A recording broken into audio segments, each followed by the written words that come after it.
Ya, salam sejahtera di dalam Tuhan kita, Yesus Kristus. Kami dari Great Commission Gospel Ministry Fellowship, atau dalam bahasa Indonesianya, Persekutuan Pelayanan Injil Amanat Agung. Kami berada di Los Angeles, California, Amerika Serikat. Selamat bergabung bersama kami pada hari ini untuk mendengar firman Tuhan. Kami memuji Tuhan, meninggikan Tuhan. Dan nama saya adalah Pendeta Cornelius Ritiau. Anda juga boleh manggil saya hanya Cornelius, tidak apa-apa. Saudaraku, selamat bergabung dan puji Tuhan, sekali lagi kami bersyukur bahwa Tuhan masih memberikan kita semua kesempatan untuk beribadah. Saudaraku, saya pernah dengar di dalam gereja ada orang yang berkata seperti ini, kalau saya tidak punya uang, saya tidak bisa hidup. Oleh sebab itu, saya harus bekerja. Bahkan dia mencari alasan untuk tidak ke gereja, bahkan hari Minggu tidak usah ke gereja. Dan saya katakan, oh jadi kalau kita tidak punya uang, kita tidak bisa hidup. Iya, dia bilang begitu. Oke. Ya, saya mengadakan satu konversasi dengan dia, akhirnya dia mengerti tentang uang. Ada juga orang yang sangat senang memburu uang. Dia sangat suka memburu uang dan kalau bisa mengumpulkan harta sebanyak-banyaknya, sebanyak mungkin. Jadi dia mengatakan, kalau saya tidak ada harta sebanyak-banyak atau uang, juga saya tidak ada sukacita dalam hidup saya. Oleh sebab itu kita akan belajar apa yang akan dikatakan firman Tuhan hari ini. Mari kita berdoa. Bapa di surga, kami datang kepadamu sebagai jemaat-Mu.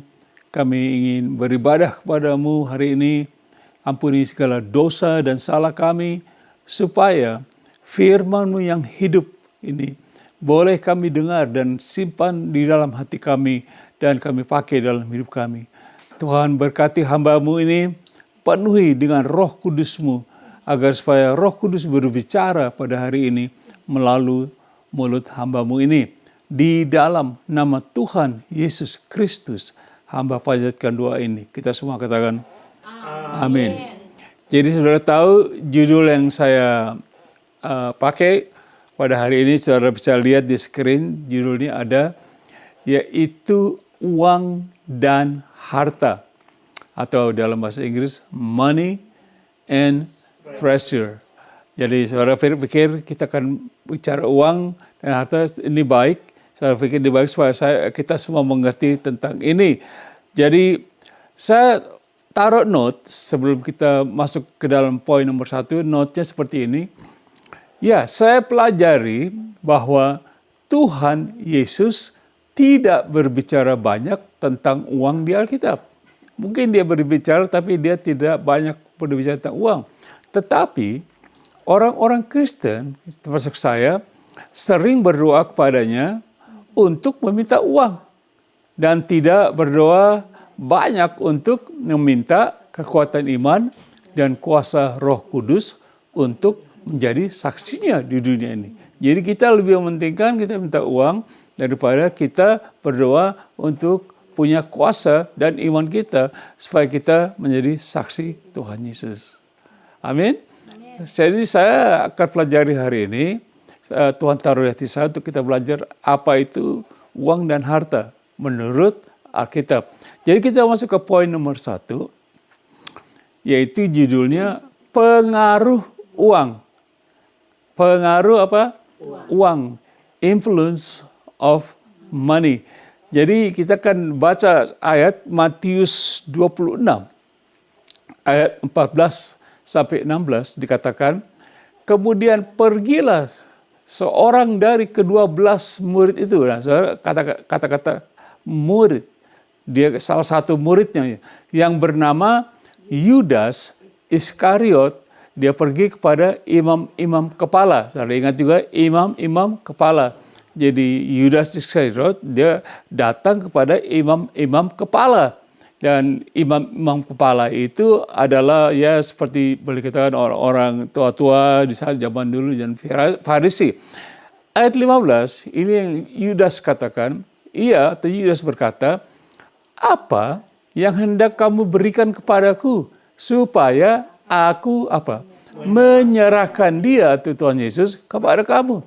Mereka membayar dia 30 uang perak kepadanya. Nah, ini Yudas, murid Tuhan Yesus, dia datang kepada imam-imam, dia tanya imam-imam, apa yang kalian bisa kasih saya? Atau dalam kata lain, kalian mau bayar saya berapa? Begitu. Kalau saya serahkan Tuhan Yesus. Nah, ini saudaraku, saya taruh note, adalah satu pengkhianatan terhadap Tuhan Yesus. Karena apa? Karena kita baca tadi, Yudas adalah salah satu murid.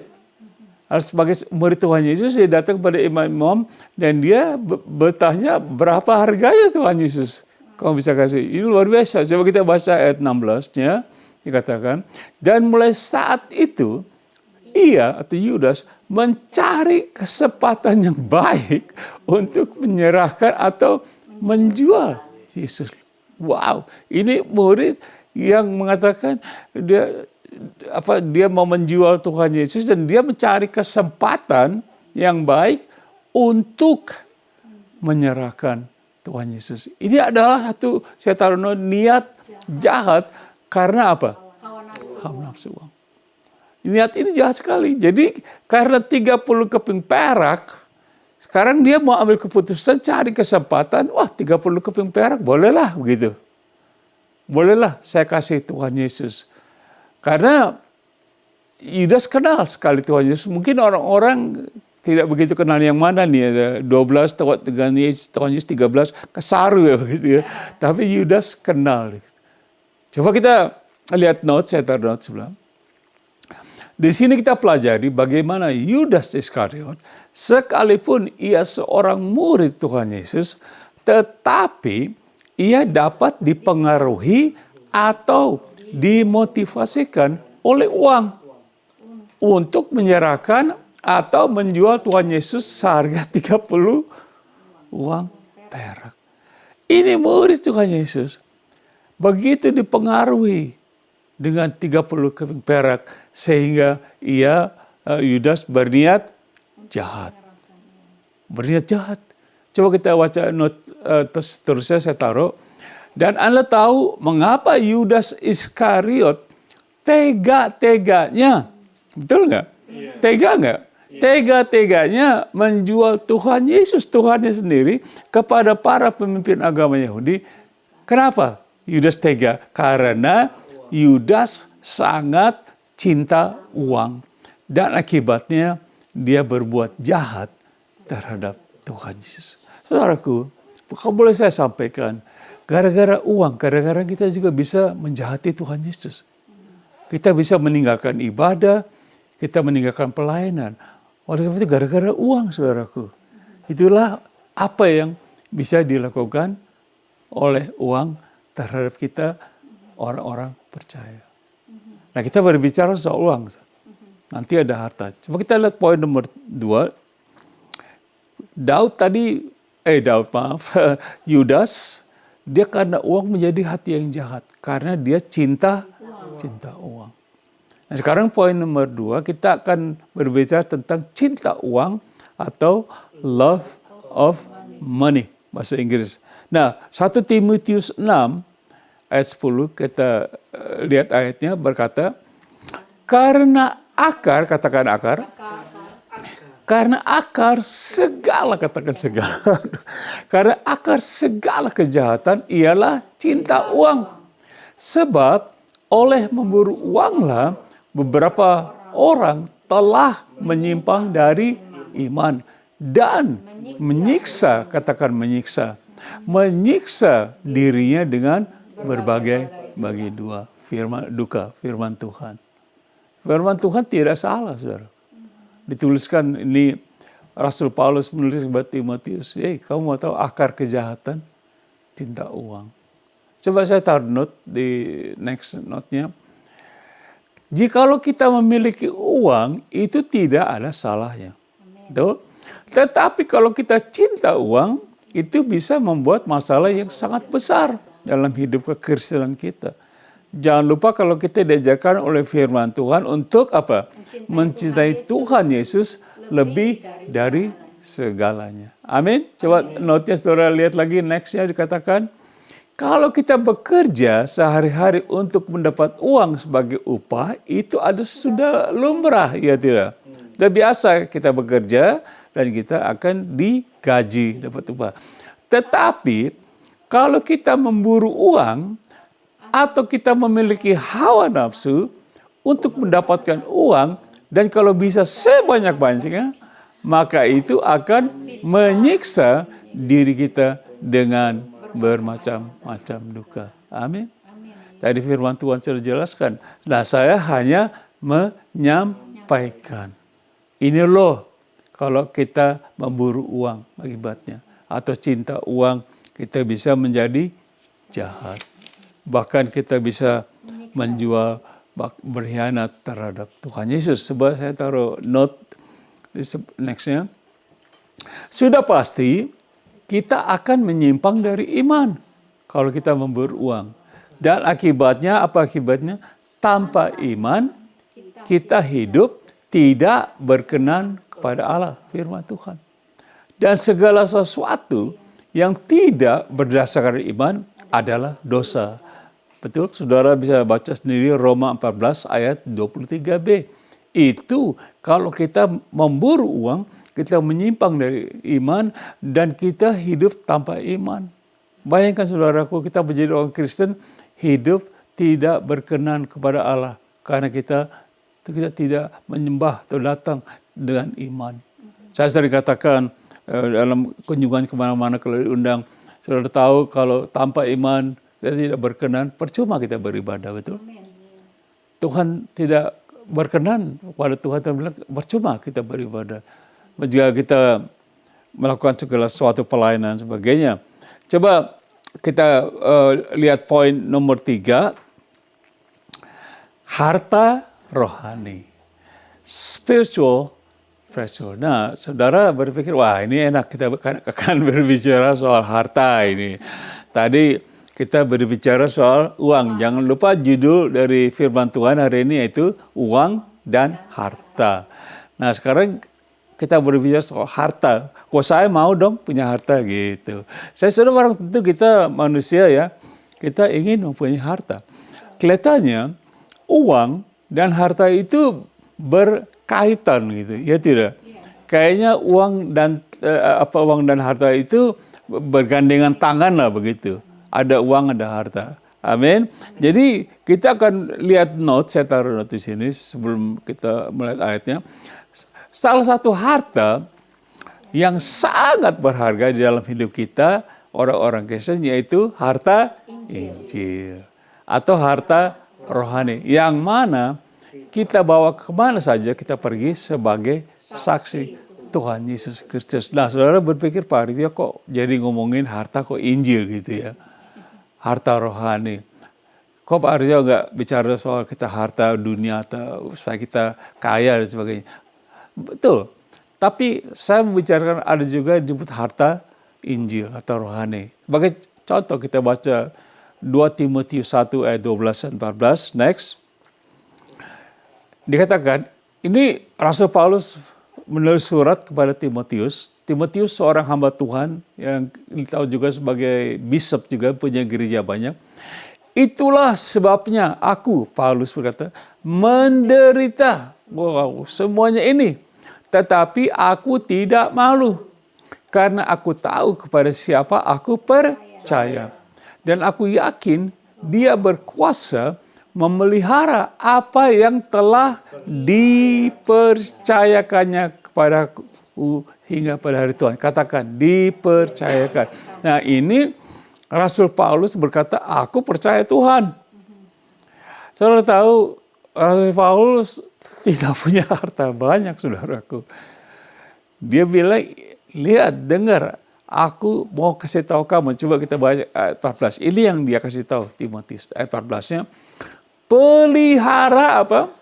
Harta yang indah, yang telah dipercayakannya kepada kita oleh Roh Kudus yang diam di dalam kita. Nah, saudara membaca ayat ini, kita berpikir harta apa yang indah ini?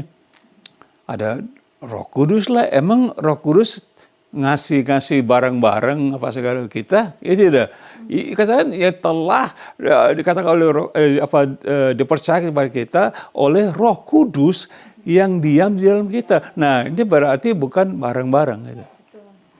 Harta di sini yang indah, katakan yang indah, berarti bukan furniture, bukan mobil, bukan ini rumah. Ini pasti rohani, ya tidak? Ya. Karena Roh Kudus yang mempercayakannya. Coba kita lihat note-nya, saya taruh note. Dikatakan apa? Harta ini saya sebut harta rohani atau harta Injil. Jadi janganlah kita mengabaikan harta Injil Kristus Yesus ini. Tetapi beritakanlah kepada semua orang. Tuhan Yesus berkata, pergilah ke seluruh dunia dan beritakanlah Injil kepada segala makhluk. Saudara bisa baca di Markus 16:15. Jadi Paulus mengaitkan harta ini yang dalamnya tentang Injil yang dia simpan dalam hatinya dan dia pakai juga untuk bersaksi. Coba kita baca 2 Korintus 4 ayat 7 sampai 10 dengan cepat. 2 Korintus 4 7 10 Rasul Paulus berkata seperti ini.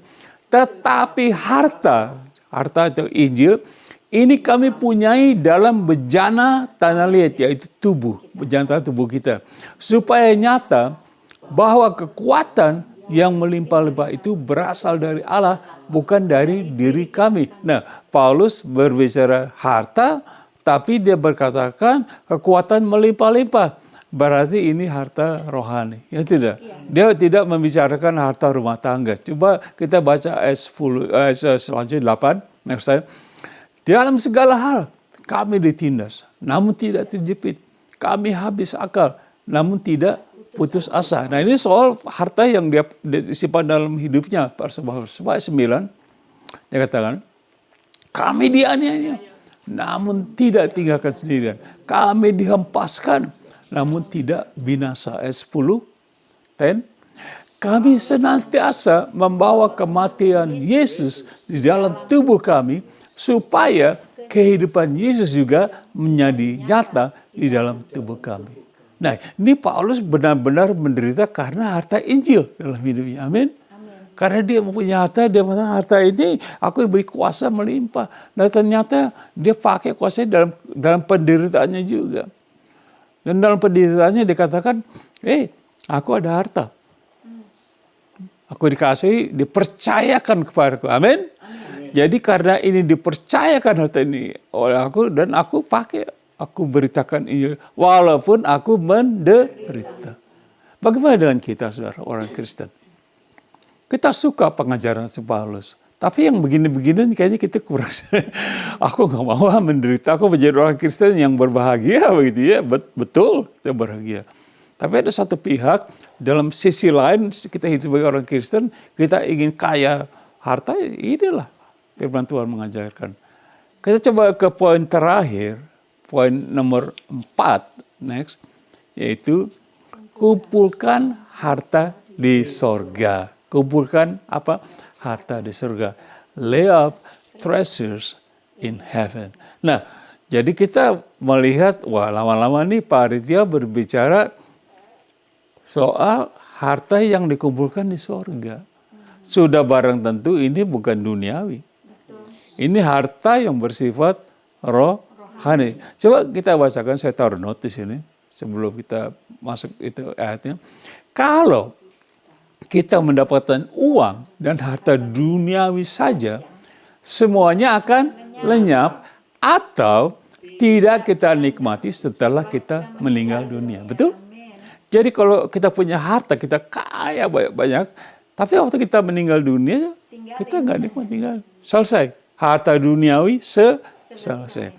Tetapi firman Tuhan mengajarkan bahwa kita bisa mengumpulkan harta di sorga untuk kita nikmati nanti.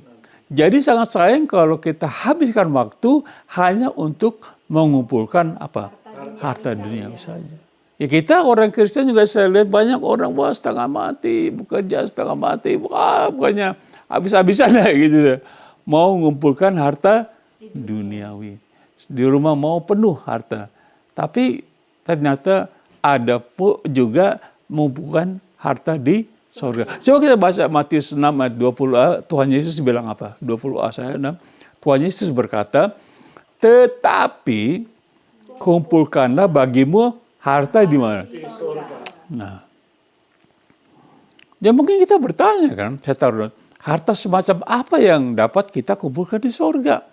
Nah, Tuhan Yesus berkata, kalau Tuhan Yesus berkata sesuatu, berarti dia terus terang berkata, kumpulkanlah bagimu harta di surga. Coba contohnya, saya kasih contoh nih buat harta di surga, Matius 5 ayat 11-12. Tuhan Yesus berkata, berbahagialah kamu jika karena aku, kata Tuhan Yesus, kamu dicela dan dianiaya. Ini tersus Paulus bagaimana dia dicela dengan dan kepadamu difitnahkan segala yang jahat.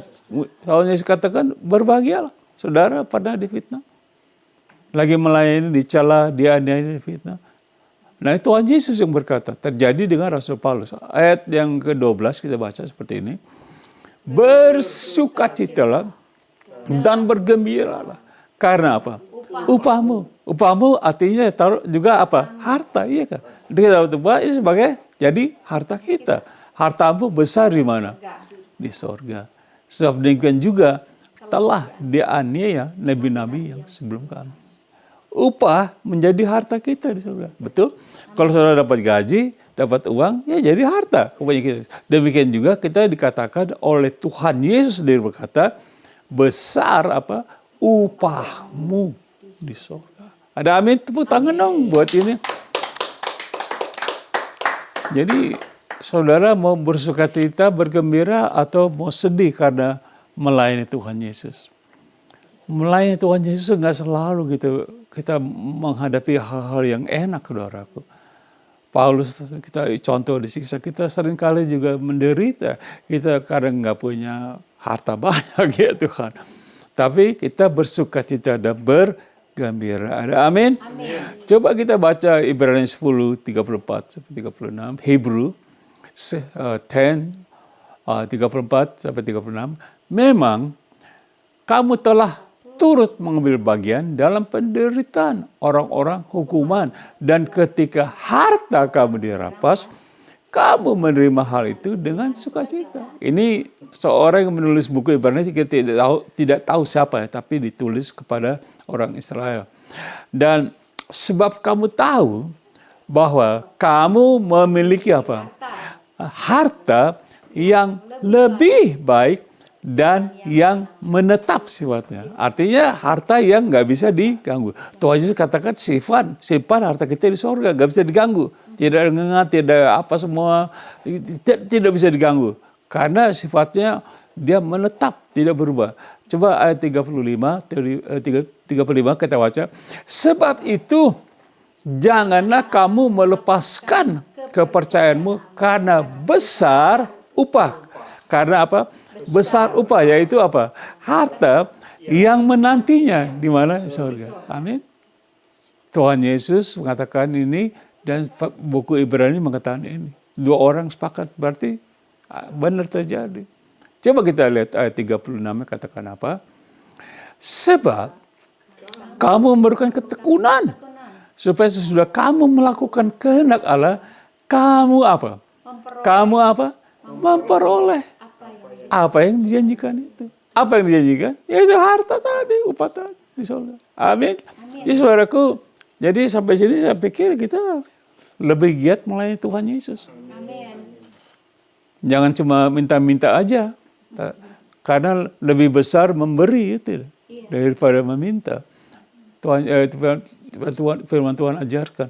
Jadi saudara setelah mendengar firman Tuhan ini, saudara tergerak tuh, oh benar juga nih firman Tuhan. Ini firman Tuhan yang saya tahu, saya baca, saya pelajari. Bahwa kita dijanjikan bahwa kita akan mendapat harta di surga. Wow, Tuhan Yesus mengatakan kamu simpan harta di surga. Coba saya selesai ringkasan dan aplikasi. Next.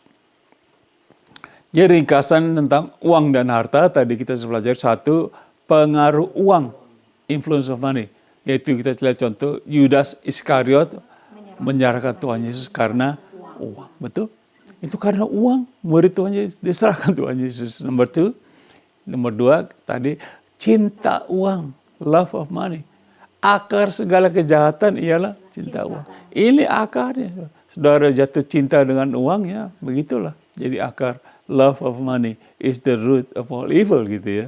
Apa yang next? Nomor tiga, harta rohani, spiritual treasure, harta Injil yang dipercayakan kepada kita. Kita dipercayakan satu harta Injil di dalam bejana tanah liat, yaitu tubuh kita ini. Next, nomor 4 kita belajar tadi, kumpulkanlah harta di sorga. Lay up your treasures in heaven. Tuhan Yesus berkata, kumpulkanlah harta sorga. Berarti kumpulkan. Ada amin? Nah, aplikasinya apa? Terakhir. Apakah pendapat Anda tentang ayat-ayat ini? Coba kita baca Matius 27 ayat 5 dengan cepat. Ini dikatakan kitab Matius. Maka ia pun, Yudas Iskariot, melemparkan 30 atau 30 uang perak itu ke dalam bait suci. Lalu apa? Lalu pergi dari situ dan menggantungkan diri. What do you think? Apa yang saudara pikir? Karena sangat menyesal dan diliputi oleh berbagai duka. Karena 30 keping perak. Dia menyesal. Dia menggantung diri. Saya tidak berkata bahwa kita akan gantung diri. Saya tidak berkata gitu. Saya hanya kasih tahu akibat dari Yudas, dia begitu cinta uang. Itu akibatnya. Coba kita baca 2 Timotius 3:1-2. Firman Tuhan katakan, ketahuilah bahwa pada hari-hari terakhir akan datang masa yang sukar. Dan kita hidup di hari terakhir ini. Ayat terakhir, coba ayat 2 bagian A katakan, manusia akan mencintai dirinya sendiri dan apa? Menjadi hamba uang. Saudaraku, di akhir zaman ini cinta kita dengan Tuhan luntur, dengan segala orang lain luntur, diri kita sendiri, dan kita jadi hamba uang. Wow. Akan terjadi saudara di akhir zaman ini. Coba Matius 6:21, Tuhan Yesus berkata, karena di mana hartamu berada, di situ juga hatimu berada. Amin. Hartaku ada di mana? Di sorga. Hatiku ada di sorga. Amin. Kalau kita di dunia, hartanya bisa di rumah, bisa di bank, bisa di rumah, bisa kasih anak-anak, kasih cucu. Tapi kalau di surga ya nggak diganggu, ya, kekal, gitu ya. Yang selesai, kata penutup kita lihat di sini apa saya tulis. Janganlah kita mencintai dan memburu uang. Amin. Katakan amin. Amin. Tapi marilah bagikan harta Injil, sebab ada kuasa keselamatan di dalam Injil. Amin. Nah, itu yang akan kita lakukan sebagai orang-orang Kristen. Nah, saya suka memberitakan Injil, saudaraku, karena itu adalah kita orang Kristen. Kita tidak cari harta duniawi, apa kesenangan duniawi. Kita diberi Tuhan, dipercayakan satu harta, saudaraku. Harta yang kekal, yaitu harta Injil. Oleh sebab itu, punya harta ini, ya kita bagi sama orang lain. Amin. Kita share dengan orang lain supaya orang lain pun diselamatkan. Amin. Karena Injil adalah kuasa. Amin. Amin. Dan saya akan berdoa, saudaraku. Seperti biasanya saya katakan, kalau Anda belum terima Tuhan Yesus Kristus sebagai Tuhan dan Juru Selamat, firman Tuhan ini nggak berlaku. Mungkin bagi Anda, firman Tuhan ini hanya begitu saja, ya bukan buat saya gitu, buat orang Kristen gitu. Karena saudara belum menjadi orang Kristen. Nah, menjadi orang Kristen yaitu Anda harus membuka hati terima Tuhan Yesus. Benar? Bukan karena kita perbuatan kita, karena kita menerima Tuhan Yesus untuk menjadi hubungan pribadi dengan Tuhan.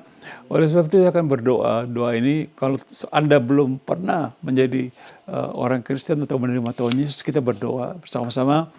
Saudara bisa ulangi doa saya. Mari kita berdoa. Ya Tuhan Yesus, aku menerima Engkau sebagai Tuhan dan Juru Selamatku, supaya aku diselamatkan. Ampuni aku dari segala dosa-dosaku. Rubahlah hidupku sesuai dengan kehendak-Mu. Ya Tuhan, aku mau memiliki harta di sorga. Oleh sebab itu, aku harus terlebih dahulu percaya kepadamu. Tuhan, berikanlah kepadaku, percayakanlah kepadaku harta sorgawi itu, harta Injil, supaya aku bisa share dengan orang lain, saudara-saudaraku, teman-temanku, supaya mereka juga diselamatkan. Di dalam nama-Mu, aku berdoa. Amin. Aku kalau sudah ulangi doa tadi, dan saya pasti saudara sudah menjadi seorang Kristen dan saudara akan mempunyai harta. Diberikan harta dan menyimpan harta di kekal di sorga dan kita bisa nikmati. Amin. Banyak yang masuk sorga sudah untung, saudaraku. Udah naik di sorga, punya harta. Pemberian dipercayakan. Amin. Saya akan doakan untuk kita semua, untuk doa berkat kalau boleh, supaya kita selesai. Mari kita berdoa. Bapa Surgawi, terima kasih akhirnya kami mengucap syukur dan terima kasih karena Engkau telah menyertai kami sampai saat ini. Terima kasih sekali lagi atas firman-Mu yang hidup yang kami baru dengar Tuhan. Kami berdoa supaya firman-Mu itu boleh tinggal tetap jadi rema dalam hidup kami. Dan kami pakai dalam hidup kami supaya kami tidak menjadi orang yang memburu harta. Tapi kami mempunyai harta yang indah yaitu Injil. Kami bagikan dengan orang lain. Ya Tuhan, sekali lagi berkati kami sehari ini sebentar kami pergi. Kami boleh pergi dengan firman-Mu. Ampuni kami, sucikan kami sekali lagi dari dosa-dosa kami. Terima kasih Tuhan Yesus. Kiranya kasih Allah dan juga segala anugerah daripada Tuhan Yesus dan kuasa persekutuan di dalam Roh-Nya yang kudus menyertai kita sekalian dari saat ini sampai kekal selama-lamanya. Di dalam nama Tuhan Yesus, hamba berdoa. Semua katakan, amin. Terima kasih saudara, maaf suara saya terganggu sedikit. Tapi terima kasih saudara sudah bergabung dengan kami. Sampai kita ketemu di waktu yang akan datang lagi. Haleluya. God bless you. Amin.